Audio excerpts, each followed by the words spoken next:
Good morning everyone. So after chapter 4 heat and temperature के finishing होने के बाद आज जो हम चैप्टर डिस्कस करने वाले हैं वो है chapter 5 acid basis and salts. ठीक है।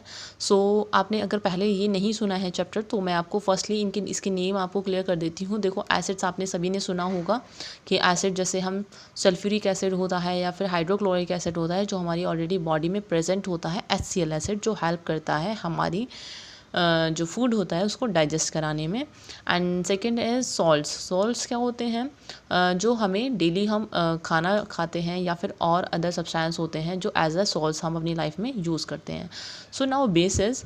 सो बेसिस का वैसे तो बहुत सिंपल एग्जांपल है, हम डेली लाइफ में भी यूज़ करते हैं और आप इजीली समझ भी सकते हो। बट अगर जब हम बेसिक के बारे में क्या होगा डिस्कस करेंगे तभी मैं आपको बेसिस के बारे में बताऊंगी। सो फर्स्टली यहाँ पर हम डिस्कस करते हैं पहले इंट्रोडक्शन के बारे में। सो यहाँ पर बहुत सारे सब्सटेंस दिए हुए हैं एक कैटेगरी में और यहाँ पर उनके टेस्ट दिए हुए हैं। सो फर्स्ट ऑफ ऑल यहाँ पर हमारे पास डेली लाइफ में जितने भी यूज़ होने वाले सब्सटेंस हैं उनको हम उनके टेस्ट के अकॉर्डिंग डिफ्रेंशिएट करते हैं कि वो एक एसिड है या फिर बेस है। तो क्या होगा तो हम पहले वो देखते हैं। सो फर्स्ट ऑफ ऑल तो मैं आपको ये बता दूं, जो एसिड्स होते हैं उनका जो टेस्ट होता है एक तरीके से वो सोर टेस्ट होता है। सोर मतलब खट्टा होता है। ठीक है। सो यहाँ पर एक एग्जांपल दिया हुआ है, जैसे कर्ड है। कर्ड कैसा होता है? सोर होता है। ग्रेप्स कैसे होते हैं? स्वीट भी होते हैं एंड सोर भी होते हैं। तो both of test are there. Lemon juice is sour, तो ओनली यहाँ पर सोर मेंशन किया हुआ है। ऑरेंज जूसेस दोनों होते हैं, सोर भी होता है एंड स्वीट भी होता है। शुगर हमारी स्वीट होती है। कॉमन सॉल्ट क्या होता है? सॉल्टी होता है। एंड आंवला क्या होता है? बिटर होता है। ठीक है। वैसे आपको वो बहुत ज़्यादा सोर होता है, इस वजह से बहुत ज़्यादा सोर होने की वजह से उसका टेस्ट हमें बिटर लगता है। बिटर मतलब कड़वा। बेकिंग सोडा ये बिटर होता है। तो इस तरीके से हमारे सारे टेस्ट आ गए हैं जो हम डेली लाइफ में अपने यूज़ करते हैं और एक्चुअल में हमें पता लगाना है कि वो होते क्या है, एसिड होते हैं, बेस होते हैं या फिर सॉल्ट्स होते हैं। ऑलराइट। सो यहाँ पे हम डायरेक्ट एसिड्स के बारे में बात नहीं करेंगे, यहाँ पर पहले इंडिकेटर के बारे में बात कर लेते हैं। इंडिकेटर वो होते हैं जो हेल्प कराते हैं किसी भी सब्सटेंस को आइडेंटिफाई कराने के लिए कि वो क्या है, एसिड है या फिर बेस है। सो अगर हम यहाँ पर देखें मेथिल ऑरेंज, फिनोल्फ्थेलीन और लिटमस, ये 3 क्या दिए हुए हैं? इंडिकेटर्स दिए हुए हैं। और colour in acidic medium, colour in alkaline medium. तो यहाँ पर ये बताया हुआ है कि एसिड अगर होगा तो क्या कलर होगा और एल्कलाइन होगा मतलब बेस होगा तो यहाँ पर आप बेस भी मेंशन कर सकते हो। अगर आपको एल्कलाइन समझ में नहीं आ रहा है तो एल्कलाइन या फिर बेस होगा तो क्या कलर होगा। सो ये जो मिथाइल ऑरेंज या फिर फिनोल्फ्थेलीन है ये सारे हमारे इंडिकेटर हैं जो क्या है लैब में प्रिपेयर्ड किए गए हैं। ठीक है। तो मिथाइल ऑरेंज अगर एसिडिक होगा तो रेड देगा और बेस होने पर वो येलो कलर देगा। इसी तरीके से फिनोल्फ्थेलीन एसिडिक होने पर कोई कलर नहीं देगा, कलरलेस रहेगा वो। ठीक है। और अगर बेसिक होगा तो वो पिंक कलर होगा। लिटमस में वो रेड होगा और ये ब्लू होगा। तो इस तरीके से एक टेबल प्रिपेयर करिए और आपको ये याद रखनी है कि मिथाइल ऑरेंज अगर एसिडिक मीडियम में है तो क्या कलर देगा? रेड। इसी तरीके से अगर मैं पूछ लूँ आपसे फिनोल्फ्थेलीन है, अगर वो बेसिक में है तो कैसा कलर देगा? वो पिंक कलर देगा। तो ये आपको याद होना चाहिए, इससे आप पता लगा सकते हो ईजिली। अगर हम किसी भी प्रैक्टिकल को कर रहे हैं तो अगर उसका कोई भी कलर आया है तो हम बता सकें ईजिली वो एसिड है या फिर एक बेस है। ठीक है। सो यहाँ पर यही बताया हुआ है कि the naturally occurring substance which change their color on coming in contact with the other substance are called indicators। तो indicators वही होते हैं किसी अदर का या फिर सब्सटेंस की हम कांटेक्ट में लाने पर अगर वो कलर चेंज कर रहा है और कलर में हमें रेड या फिर येलो दे रहा है तो हम बता सकते हैं कि मिथाइल ऑरेंज के साथ जो रेड देगा वो एसिड कहलाएगा। तो इस तरीके से ये हमारे इंडिकेटर्स हैं जो कि हमें ये इंडिकेट करते हैं कि ये एसिड होगा और ये बेस होंगे। सो अब यहाँ पर हमारे पास जो टर्मरिक होता है वो एक इंडिकेटर होता है और नेचुरल इंडिकेटर के नाम से हम उसको जानते हैं। और यहाँ पर आपको लिटमस सॉल्यूशन दिया हुआ है, मिथाइल ऑरेंज दिया हुआ है एंड फिनोल्फ्थेलीन जो यहाँ पे प्रेजेंट है। और अदर कॉमन इंडिकेटर्स देयर ये क्या लिखा हुआ है, एक्शंस और एसिडिक और alkaline substance are given in the table. ठीक है। टेबल मैंने आपको इजीली समझा दी है। सो आगे नेक्स्ट पढ़ते हैं। यहाँ पर आपको एक टेबल दी हुई है और आपको इंडिकेटर्स दिए हुए हैं और बताया हुआ है कि क्या कलर चेंज होंगे। सो यहाँ पर हम लैब में ही इस प्रैक्टिकल को कर सकते हैं, तो आप ये एक्टिविटी नहीं करोगे, आप इसको छोड़ सकते हो। नेक्स्ट बात की हुई है नेचुरल इंडिकेटर्स की। तो नेचुरल इंडिकेटर अभी बताया मैंने आपको, जो टर्मरिक होता है वो नेचुरल इंडिकेटर है। सो यहाँ पर और भी अदर नेचुरल जो सब्सटेंस हैं हेल्पफुल होते हैं इंडिकेटर्स के लिए, like litmus that is the most common used indicator to identify acid and basis. It is in fact a natural dyes as extracted the plant lichens, और ये हेल्प आउट कराता है कि प्लांट लीचेंस को भी फाइंड कराने में। It is distils at purple solution.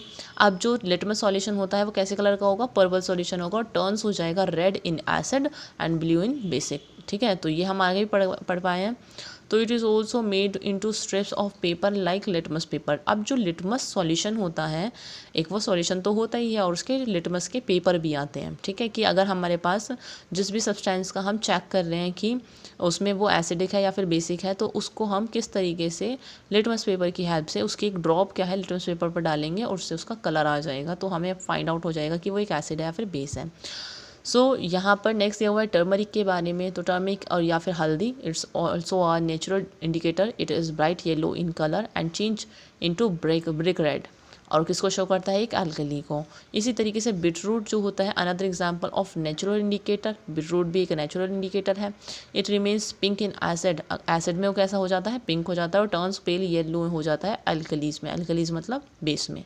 सो यहाँ पर आप देख रहे हो कि किस तरीके से जो हमारे नेचुरल इंडिकेटर है हेल्प कर रहे हैं कलर्स को बताने में या फिर किसी की नेचर को बताने में कि वो एक एसिड है या फिर एक बेस है। ठीक है, यहाँ पे चाइना रोज़ का भी बताया। चाइना रोज़ पेटल्स को एक्सट्रैक्ट निकाल कर उसको हम वार्म वाटर में बॉईल कर तो उसका जो एक्सट्रैक्ट निकलेगा वो हेल्प करता है एज एक इंडिकेटर, नेचुरल इंडिकेटर, जो कि ये बताता है कि अगर डार्क पिंक कलर आता है तो वो क्या शो करेगा, एसिड शो करेगा, और अगर ग्रीन कलर आता है तो वो एक एल्कली सॉल्यूशन को शो करेगा।